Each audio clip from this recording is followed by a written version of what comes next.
Urinary bladder নিয়ে urinary ব্লাডারে কিন্তু cancer হতে পারে এবং সেটা নিয়ে আজকে কিছু কথা বলবো।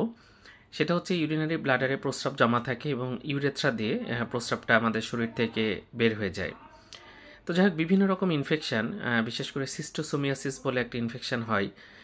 এটার কারণে বিভিন্ন কেমিক্যালসের কারণে স্মোকার যারা, তাদের মধ্যে কিন্তু এই ইউরিনারি ব্লাডারে ক্যান্সার হতে দেখা যায়।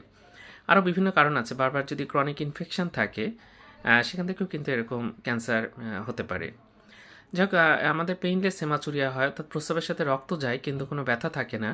প্রস্রাব পড়তে অনেক সময় কষ্ট হয়, তলপেটে অনেক সময় একটু ব্যথা হতে পারে। এই ধরনের সমস্যা নিয়ে কিন্তু সাধারণত আসে।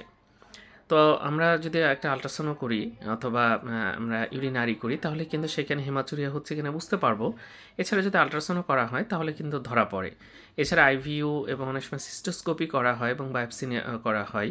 সিস্টোস্কোপি করে তারপরে সেটা হিস্টোপ্যাথোলজিক্যাল এক্সামিনেশন করা হয়, সিটি স্ক্যান, এমআরআই, বিভিন্ন টেস্ট করে এটা ডায়াগনোসিস করা যায় এবং এটা অবশ্যই একজন ভালো ইউরোলজিস্ট দেখাতে হবে এবং একজন ক্যান্সার স্পেশালিস্টও কিন্তু এটা ডিল করবেন।